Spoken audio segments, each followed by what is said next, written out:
नमस्कार दोस्तों, पद्मावती जिसने एक विशाल अग्निकुंड में कूदकर अपनी जान दे दी, इसके बारे में मलिक मोहम्मद जायसी ने अपने काव्य पद्मावती में विस्तार से लिखे हैं और आप पद्मावत मूवी में भी रानी पद्मिनी की कहानी देखे होंगे। रानी पद्मावती और चित्तौड़गढ़ राजधानी के अन्य 1600 स्त्रियां एक साथ जौहर करके भस्म हो गए। रानी पद्मिनी के इस बलिदान के बाद से ही राजस्थान में जौहर प्रथा काफी प्रचलित हुआ, जो कि ठीक सती प्रथा की तरह ही था। लेकिन इसका प्रयोग तब किया जाता था जब कोई राजा अपने शत्रु से युद्ध में शहीद हो जाए और अपनी आन बान और सम्मान को बचाने के लिए महल की स्त्रियां कुंड की अग्नि में खुद को न्यौछावर कर देते थे। आखिर इतना दर्दनाक मौत को क्यों गले लगा लेते थे ये राजपूत स्त्रियां? जौहर पुराने समय में भारत में राजपूत स्त्रियों द्वारा की जाने वाला क्रिया था। जब युद्ध में हार निश्चित हो जाता था तो पुरुष मृत्यु पर्यंत युद्ध हेतु तैयार होकर वीर गति प्राप्त करने निकल जाते थे तथा स्त्रियां जौहर कर लेती थी, अर्थात जौहर कुंड में आग लगाकर खुद भी उसमें कूद जाते थे। जब युद्ध में हार निश्चित हो जाता था, उसके बाद राजा अंतिम युद्ध के लिए सब कुछ त्याग कर युद्ध मैदान में लड़ाई करने के लिए जाते और यदि वो वीर गति को प्राप्त हो जाते तो उनकी रानियां और साथ रहने वाली स्त्रियां जौहर कर लेते थे। बड़े बड़े कुंड बने हुए थे जिसमें लकड़ियां डालकर आग लगा दिया जाता था और उसमें छलांग लगाकर जौहर कर लेते थे। भारत का प्रथम जौहर से लेकर अंतिम जौहर तक की कहानी इस वीरांगनाओं की गाथा गाता है।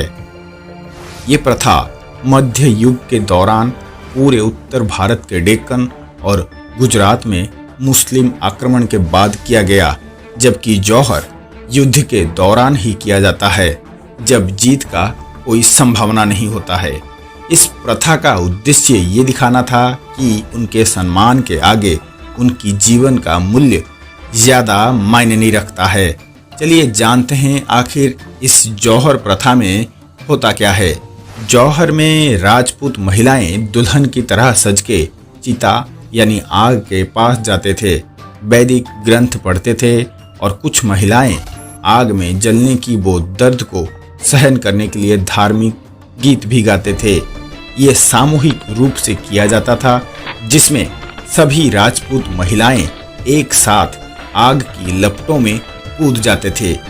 अगली सुबह सभी राजपूत पुरुष स्नान करने के बाद मुंह में तुलसी का पत्ता रख के अपनी पत्नी और बच्चों का राख को अपने माथे पर लगाते हैं और फिर से शत्रुओं से लड़ने के लिए निकल पड़ते हैं, जिसको साका परंपरा कहा जाता है। आइए जानते हैं इतिहास के पन्नों से कुछ ऐसे प्रसिद्ध जौहर के बारे में। भारत में लगभग सभी जौहर मुस्लिम आक्रमणकारियों के प्रतिरोध में किए गए थे। 712 एडी में जब मोहम्मद बिन कासिम ने सिंध के राजा दाहिर पर हमला किया और उसे हरा दिया। दाहिर के मारे जाने के बाद रानी ने कई महीनों तक राजधानी का रक्षा किया। जब पराजय सुनिश्चित हो गया तो उन्होंने और राजधानी की अन्य महिलाओं ने जौहर कर लिया। जौहर के प्रसिद्ध घटना में से एक 1232 एडी में दिल्ली के सुल्तान इल्तुतमिश जब ग्वालियर पर हमला किया, तभी राजपूत महिलाओं ने उसके सेनाओं के सामने समर्पण करने के बजाय जौहर कर लिया। वो जगह जहां महिलाओं ने सामूहिक आत्मदाह किए थे उसे जौहर ताल यानी जौहर कुंड के नाम से जाना जाता है।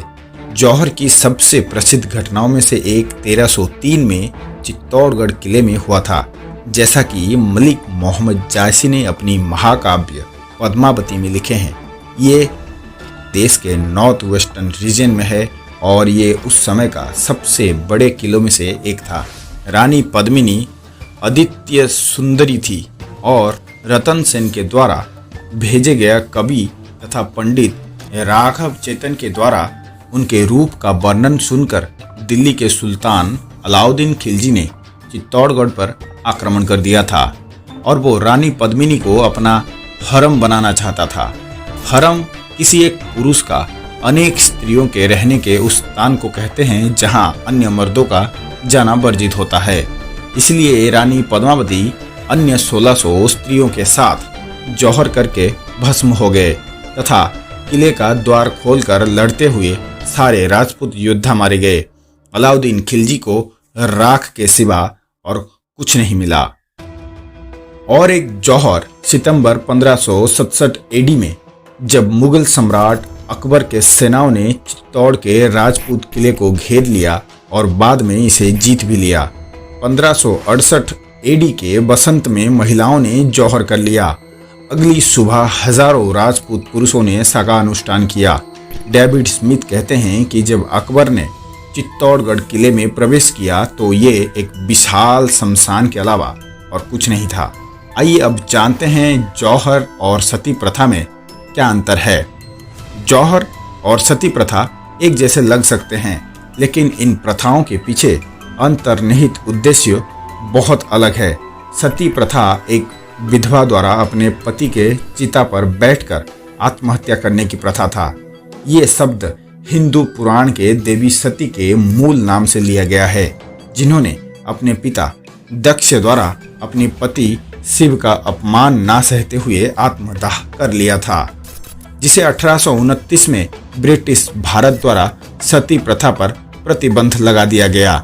जौहर और सती प्रथा के बीच में अंतर यह है कि सती हिंदू महिलाओं के लिए अनिवार्य था, जबकि जौहर केवल राजपूत शाही महिलाओं का विशेषाधिकार था यदि वो चाहे तो। कॉलोनियल गवर्नमेंट ने 1861 में सती प्रथा पर प्रतिबंध लगा दिया था। 1988 में सती प्रिवेंशन एक्ट ऑफ 1987 के साथ इस प्रथा के खिलाफ कानून को और अधिक सख्त बना दिया गया। जौहर यानी सामूहिक आत्मदाह सीधे तौर पर इस्लामी शासन और संस्कृति प्रति पूर्वाग्रह से जुड़ा हुआ है और मुस्लिम शासकों के साथ किसी भी प्रकार के गठबंधन के बजाय मौत को चुनने में गर्व माना जाता था। जौहर के रूप में हो या सती प्रथा के रूप में, ये एक लंबा और बेहद यंत्रणादायक इतिहास है जो महिलाओं को अपने पुरुषों के मृत्यु के बाद भी जीने का अधिकार देने की लड़ाई था। Thank you.